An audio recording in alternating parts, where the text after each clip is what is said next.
as falsas previsões do corpo governante e seus apologistas. Hoje eu quero trazer para vocês aqui uma análise da defesa que alguns apologistas não autorizados e também desautorizados fazem, e também o próprio corpo governante da Testemunha de Jeová faz. Quando é lançado diante deles as várias datas em que o corpo governante tentou descobrir quando viria o fim do mundo, quando Jesus voltaria, enfim, toda a expectativa escatológica. O que geralmente é apresentado como resposta diante disso que são fatos esmagadores, né? Ninguém nem... Eu penso assim, não tem nem que dar explicação, né? Tem que falar, olha, com isso está claro que nesses pontos, nessas datas, eles foram falsos, né? Deus não usou eles, enfim, mas nós temos uma explicação para dar. Então, geralmente, a explicação é da seguinte maneira. Primeira, eles dizem assim, a justificativa ali, ou aliás, a explicação do corpo governante, primeiro é o processo de diluir a culpa, certo? Diluir a culpa. Como é que o corpo governante e os apologistas não autorizados fazem isso? Eles diluem a culpa, primeiro dizendo assim, as testemunhas de Jeová calcularam ou esperaram certa coisa. Não, testemunha de Jeová não disse nada, e vocês sabem disso. A comunidade da Testemunha de Jeová é obrigada a crer no que o corpo governante ensina, estabelece e exige. Então, o primeiro ponto, não tem nada de responder às testemunhas de Jeová, como faz aqui até esse livro, que eu ainda vou ler algumas partes, Raciocínios à base das Escrituras, né? Quando diz assim, não cometeram as testemunhas de Jeová erros nos seus ensinamentos? Eles não cometeram nada. É o corpo governante, é o escravo fiel e discreto. Ponto 1, eles diluem assim. A outra forma de diluir é quando eles falam, foram as testemunhas de Jeová que achavam isso, alguns, quer dizer, alguns dentre as testemunhas de Jeová acharam que isso ia acontecer. Mentira, as testemunhas de Jeová só podem achar aquilo que o corpo governante permitir que elas achem. Então, diluir aí para diluir a culpa, né? Espalhar, porque aí aparentemente não fica concentrado no corpo governante ou a liderança absoluta das Testemunhas de Jeová. Qual a segunda explicação que eles dão, né? A segunda explicação é a explicação da sinceridade na expectativa, né? Olha, embora nós erramos, mas isso mostra como que nós estamos ansiosos pelo fim desse sistema de coisas, né? Como que se expectativa, esperança da volta de Jesus nos desse alguma chancela, né, para calcular quando ele vem. De forma nenhuma, aliás, que sempre a advertência de ficar na expectativa, ficar vigilante, vem junto com o lembrete que isso nós temos que ficar assim porque não sabemos quando. Então, assim, justificar o corpo governante a partir da ideia de que isso é elogiável, né, simplesmente é inverter o erro pelo acerto. Então, não se faz isso. Então, essa é a segunda forma de defenderem a si mesmos, né? Tem uma terceira via de defesa contra as falsas profecias, é a seguinte, e essa é a mais usada, né? Eles dizem assim, olha, os profetas bíblicos como Natã, Jonas, os apóstolos, eles também tiveram expectativas que não se cumpriram, né? Então, eles vão e misturam, né, por exemplo, quando os discípulos ficaram na expectativa do reino de Deus se apresentar, quando Jesus estava perto de Jerusalém, quando o próprio Jesus disse para Pedro, olha, se eu quiser que ele fique vivo até a minha vinda, né, alguns disseram, olha, talvez esse não vai morrer. Enfim, eles então usam acontecimentos bíblicos que giravam em torno de expectativas para confundirem com datas calculadas. Então é bem diferente. É bem diferente, é isso que a Bíblia fala dos apóstolos, dos profetas, com você sair proclamando para o mundo inteiro que, segundo a palavra de Deus, o fim do mundo vai vir antes que morra todos os que nasceram em 1914. Ou que o fim do mundo virá antes de passar aí o ano de 1975 ou um pouquinho mais. Então, assim, eles então procuram registros bíblicos onde houve realmente expectativas pontuais e eles acham que isso justifica calcular datas, sendo que o próprio Jesus disse que não era para fazer isso. Tá? Então essa é a terceira desculpa recorrente. Né?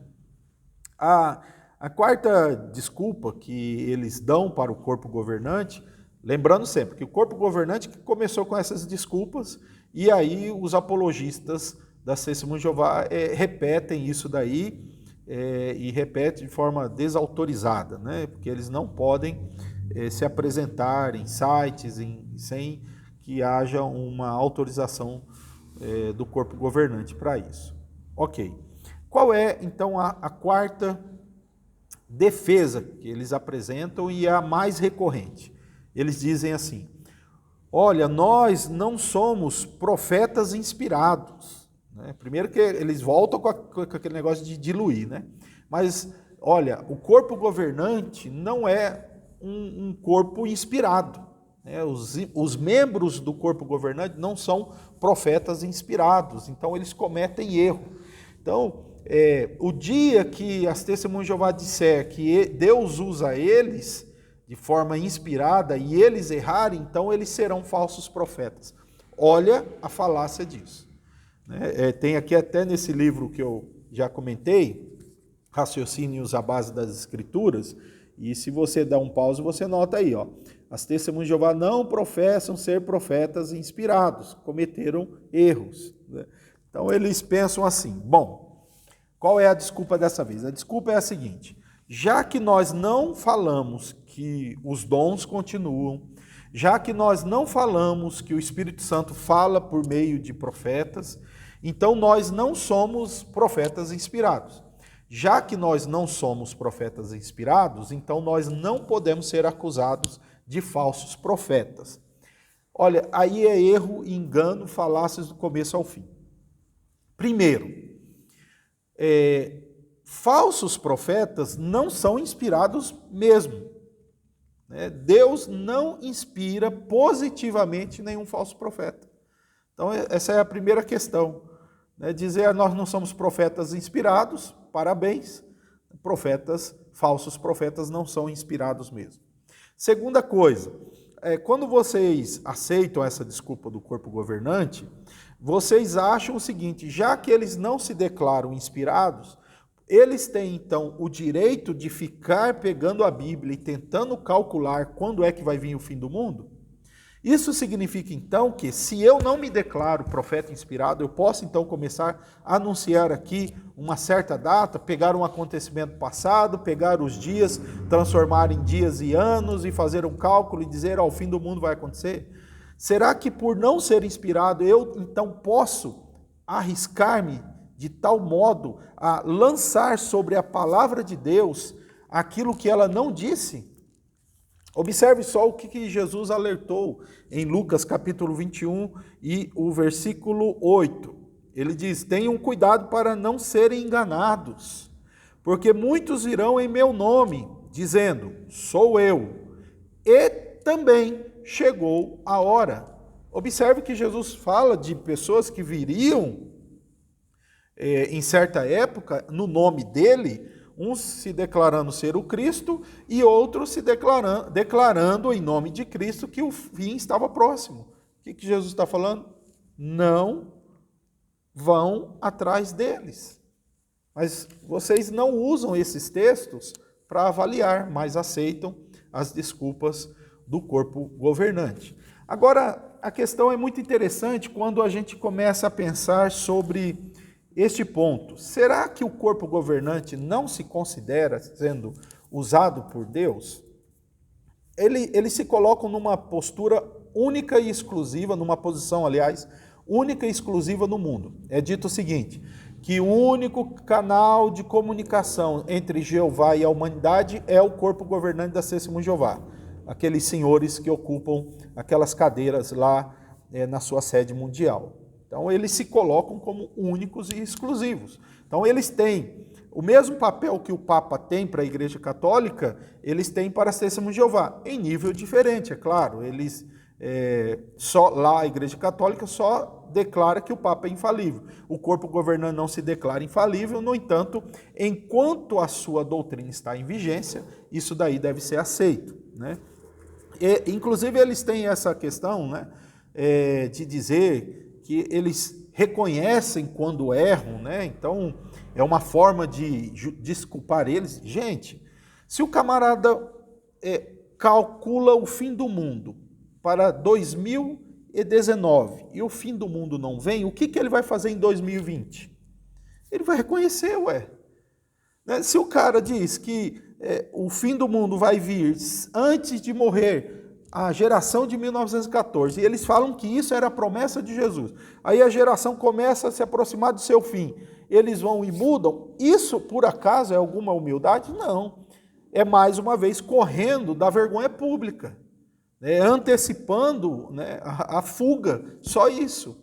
Agora, ainda assim, olhando para essa questão, se eles são ou não usados por Deus, eu tenho aqui comigo a cópia de uma página de uma sentinela que eu lamento muito que quando eu cortei a outra parte, eu perdi a data dessa revista, né? Mas eu vou mostrar aqui a cópia, essa talvez vai ser lá pelos anos de 70 ou 60, não sei, e qualquer testemunho de Jeová que duvidar sabe, a hora que olhar a revista sabe que é autêntico, né?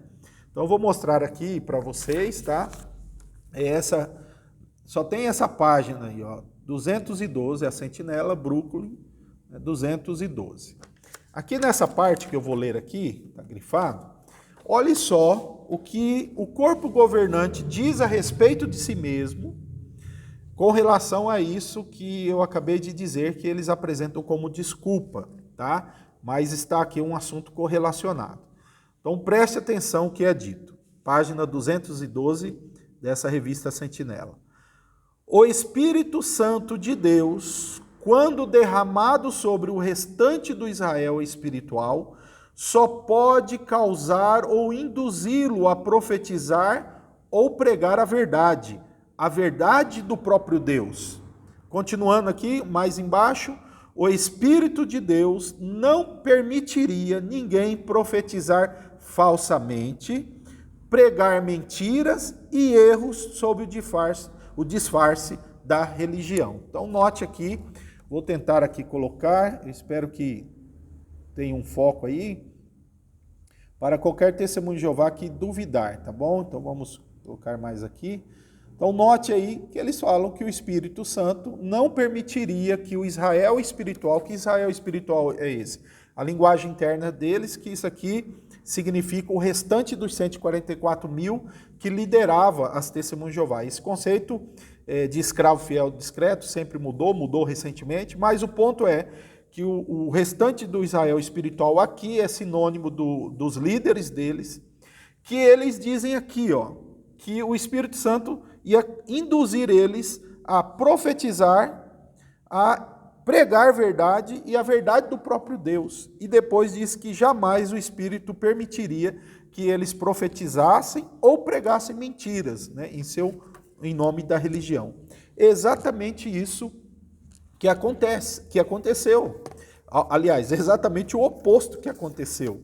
O que eles falaram não se cumpriram, né? E se eles têm ou não o Espírito Santo, né, conforme eles dizem aqui, ficou provado que isso não conduziu eles à verdade, né, a evitarem esse erro. É interessante que tem um livro aqui nas minhas mãos aqui, chamado Organizados, né? Nesse livro, eles dizem o seguinte, né? Olha só, organizados para fazer a vontade de Jeová. Aí na página 9, o livro diz assim, ó, Jeová não permite que sua organização vá em qualquer direção que esteja inclinada a ir.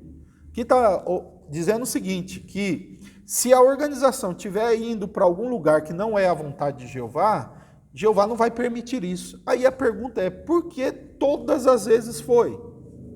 Então, em 1914, em 1918, 1925, quando comprou aquela mansão para receber os mortos, 1942, 75, a geração, o século 20, agora esperando, né, antes de morrer o último ungido, vir o fim do mundo. Então, ela está indo para todos esses lugares errando. Então, aqui está muito bem provado que quem acertou foi Jesus. Jesus realmente disse que não era para ir atrás deles, porque eles são falsos. Então, essa defesa, tanto do corpo governante como dos seus apologistas, não pega, né? Não dá cola. Que Deus continue iluminando essas pessoas e que eles tenham um encontro verdadeiro com o Senhor Jesus. Deus nos fortaleça.